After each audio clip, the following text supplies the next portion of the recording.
The morning Corbin Ashwell told his wife to get out of his office, she was holding a folder that contained his company's salvation.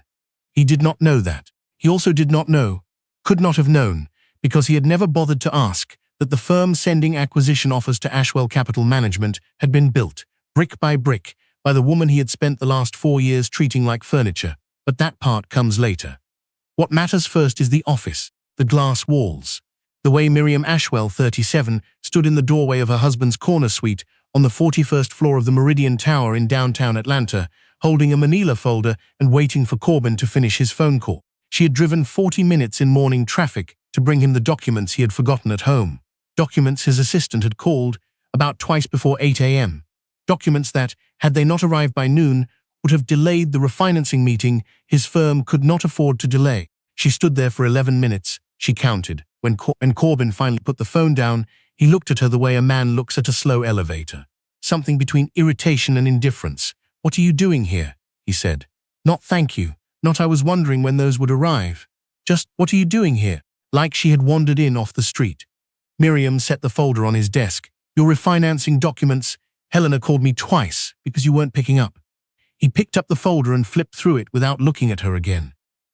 "You could have had them couriered." She stood very still. "You're welcome, Corbin." He was already back on his phone. She rode the elevator down alone. She did not cry. She had stopped crying about Corbin a long time ago, somewhere around the 2nd year of their marriage, when she realized that the man she had married was not the man she had fallen in love with. Or maybe he was, and she had simply been too impressed by his ambition to notice that ambition was the only thing there was. Miriam Ashwell, born Miriam Voss, had not been nobody when she married Corbin. That was the part people forgot. Later, when the whole thing came out, they looked at the story and they saw wife, and they assumed that meant she had been background, that she had existed in the frame of his life rather than her own.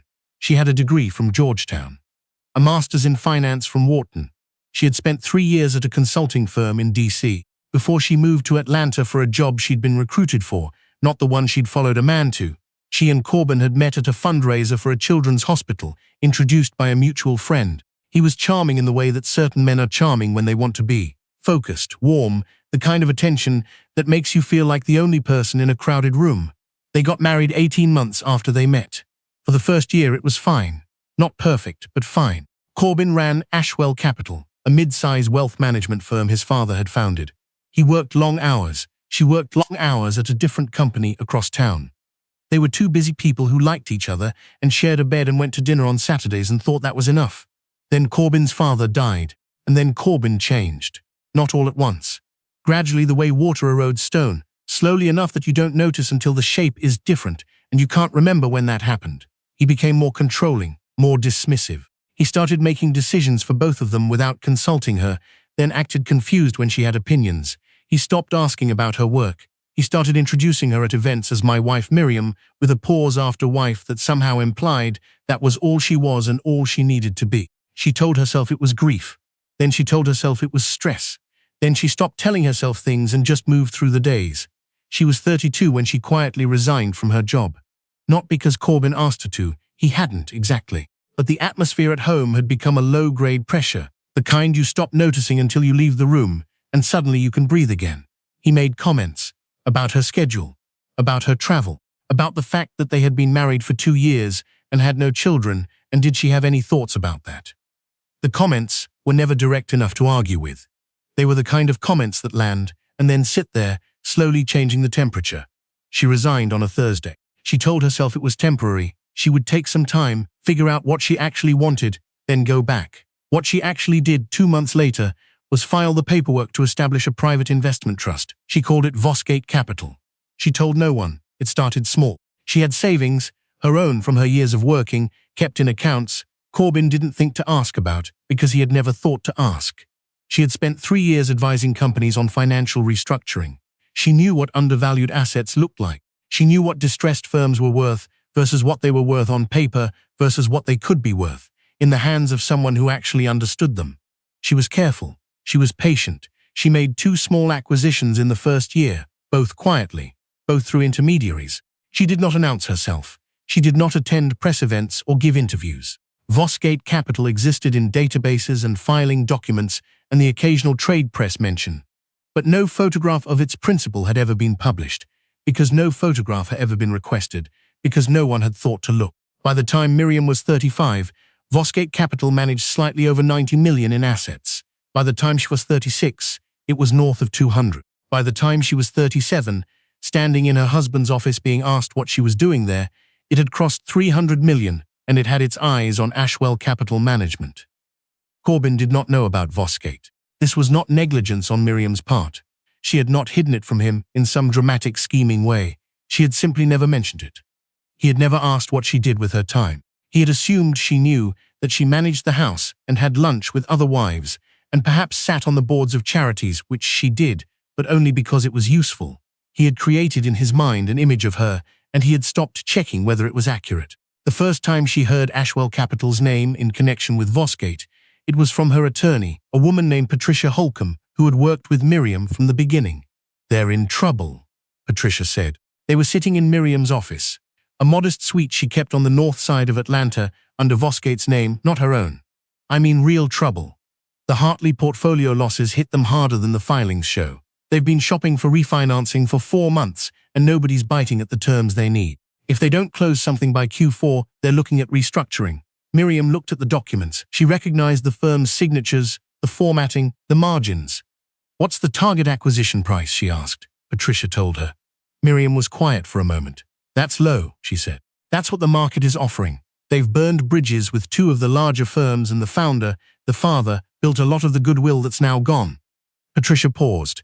"Corbyn Ashwell has been running the firm for 3 years. By most accounts, it's not well." Miriam looked at the window. Outside, the Atlanta skyline was flat and bright and indifferent. "Set up the independent committee," she said. "Standard process. Don't use my name." Corbyn had a woman he was not supposed to have. Miriam had suspected for about a year. She was not the kind of woman who went through phones or hired investigators, not because she didn't want to know, but because on some level she had known for a while. The way he started going to the gym at hours that did not match his gym schedule. The way he kept his phone face down in a way he never used to. Small things, individually meaningless. Together, a pattern. The woman's name, she eventually learned, was Petra Langford. She was 31, a client's niece, and she had been appearing at Ashwell Capital events for about 8 months. Miriam had met her once at a dinner and had thought, this is someone who has decided something. She had not been able to name what she meant by that at the time. Later she could. She did not confront Corbyn. This was the part afterward that people had trouble understanding. Why didn't she say something? Why didn't she leave? She had her reasons. The first was simple. She was not ready, not emotionally, though there was that too, in the small hours of the night when she let herself feel it. But strategically, she had built something, and she was not going to blow it apart because of her own timeline. The second reason was harder to explain. She wanted to understand what she was looking at before she responded to it. She wanted to see the whole shape of the thing. A woman who has spent years learning to read financial structures develops a habit of waiting until she can see all the numbers before she makes a move. The third reason, she was almost ready anyway. The acquisition offer came through an intermediary firm, as these things do. Vosgate Capital, operating through a holding company called Meridian Bridge Partners, a name chosen with some private sense of irony, given the building where Corbyn's office sat, presented a formal offer to acquire Ashwell Capital Management. The terms were fair, not generous but fair. Miriam had been careful about that. She was not trying to punish him through the deal. She was trying to complete a transaction that made sense on its merits and would become something else entirely. Only when the names became clear, Corbyn's board reviewed the offer. His CFO, a careful man named Thomas Breck, who had been at the firm since Corbyn's father's day, called it the best option on the table by a considerable margin. The other offers they'd received were worse, 2 of them significantly so. There was a consensus that built, slowly and then quickly, the way consensus does when people are tired and the alternative is collapse. Corbyn signed the letter of intent on a Wednesday in March. He had never heard of Meridian Bridge Partners. He had never heard of Vosgate Capital. He had done cursory research, a firm operating through an independent committee, private equity background, conservative acquisition history. He had asked his attorney whether there was anything unusual about the structure. His attorney had said no. He was right, technically. There was nothing unusual about the structure. There was only something unusual about one of the names behind it. The closing dinner was held at a private room at a restaurant on Peachtree Street. These things were always dinners. Deals sealed over food and handshakes and the particular false warmth of people who have just agreed on something complicated and are trying to feel good about it. Corbin arrived with Thomas Breck and his outside counsel. Miriam arrived with Patricia Holcomb and 2 colleagues from Vosgate, who had managed the deal from their side. She had dressed carefully. Not to impress, she had moved past dressing for his approval years ago. She dressed for herself, which meant she wore the dark blue blazer she liked, and the earrings her mother had given her and her own face, unperformed. She arrived before him. She was standing near the window when the door opened. The moment Corbin walked in, she watched his brain try to process what his eyes were showing him. It moved across his face in stages: surprise, confusion, a kind of desperate recalibration, like a machine trying to run a program it wasn't built for. He said her name. Just her name. Miriam. No, Corbin. Thomas Breck looked between them. You know each other? Corbin had not moved from the doorway. She's my wife, he said. The room was very quiet. Miriam let it be quiet for a moment. Then she said calmly, the way a woman speaks when she has had a long time to decide what she will say. Miriam Voss Ashwell, principal of Vosgate Capital, operating through Meridian Bridge Partners. I believe you've been in correspondence with my team for the last 6 weeks. The dinner did not go well, which was not unexpected. Corbin wanted to leave. His counsel advised against it. Leaving an executed letter of intent was not leaving a bad date. There were obligations, timelines, documents already signed. The transaction had a legal life of its own now, and it did not care about the personal geometry of the people at the table. He sat down. He looked at the tablecloth. He looked at his attorney.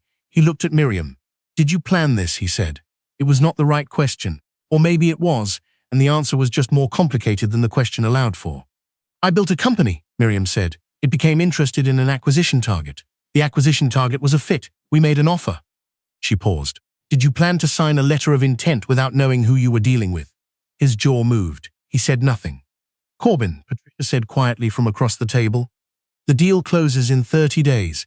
If you'd like to discuss the transition terms, I know what the transition terms are, he said. Then perhaps we should discuss them, Miriam said. He called her that night. She did not pick up.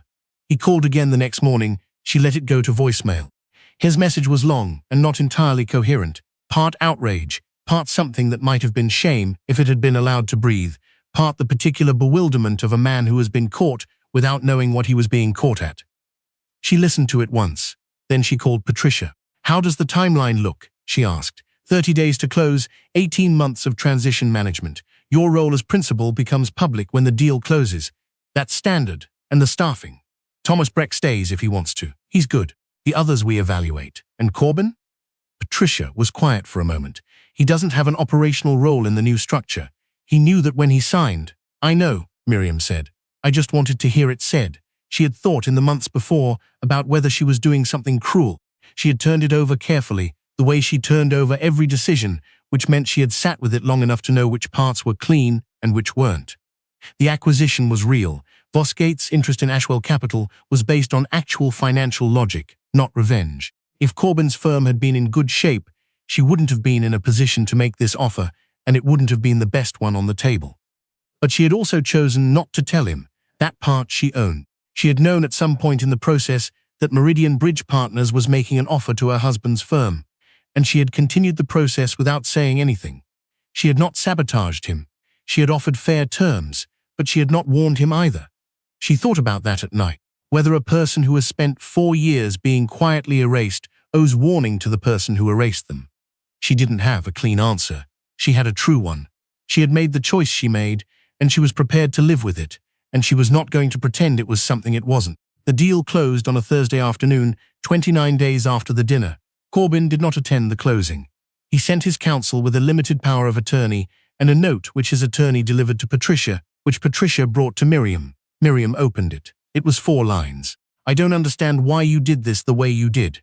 I know things have been bad between us. I didn't know how bad. I'm sorry I didn't see you. She read it twice. She folded it and put it in her jacket pocket. She did not know yet whether she believed him. She suspected that, given time and distance, and the loss of something he had taken for granted, Corbin had managed to feel things he had not felt while they were still in the same house. She was not unsympathetic to that. She also knew that feeling sorry after the fact was not the same as having done differently, and that a man who sees you only once you are standing in his way has not really learned to see you at all. She signed the final documents. She shook Patricia's hand. She shook the hands of the 2 board members who were present. Thomas Breck, who had stayed through all of it and would stay through the transition, came to her afterward with coffee she hadn't asked for and said quietly, He told me once that you weren't that interested in business. Miriam looked at him. He said that? She asked. Thomas looked at his shoes. Yes, ma'am. She thought about Corbin saying that. About what it takes to look at a woman with a Wharton degree and a $300 million firm and decide without asking that she isn't that interested in something. Well, she said, and she almost smiled. I suppose he knows now. Petra Langford was not part of the story in any official way. She was peripheral, a personal fact that ran alongside the professional one, connected but separate. When the deal became public, when the financial press ran the story of Vosgate Capital's principal and her connection to the acquired firm, Petra's name did not appear in any of it. Why would it? She was not a party to the transaction. But Miriam knew, and Corbin knew that she knew, and that was its own resolution, private and unwritten, sitting in the corner of the larger story like furniture. Neither of them could move. She filed for divorce 6 weeks after the closing. Corbin did not contest it. There was, perhaps, nothing left to contest, no ground he felt entitled to stand on, no argument he could make that he hadn't already lost. The office Miriam moved into after the transition was not the glass suite on the 41st floor. She didn't want it. She had a different space in mind. Something quieter, lower down, with natural light, and a view of trees instead of skyline. She had learned something in those years of building Vosgate in the background of her own life, working in rooms no one photographed, making decisions no one attributed to her. She had learned that being unseen is not the same as being powerless. That silence when it belongs to you is not absence, that a woman who is not looked at has all the time in the world to look. Her new office had a window seat. She kept plants on the sill that she actually tended, which was something she had never had time for when she was tending other things. She kept the folder from the refinancing documents on her desk for 1 week after the closing, just to look at it. The folder Corbin had taken from her without saying thank you. Then she put it in the recycling bin. She had the original filing documents for Vosgate Capital in a frame on the wall behind her desk. They were not decorative in the way that trophies are decorative. They were a reminder in the way that true things are reminders. She had built something real. It had happened, and it was hers, and nobody could revise the story to make it less true. On her first morning in the new office, her assistant brought her a stack of incoming correspondence, 3 firms seeking consultation, a speaking invitation from a finance conference, a note from Thomas Breck about the transition timeline. She made coffee herself from the machine she had picked out, in a mug that said nothing on it. She sat down at her desk. She got to work.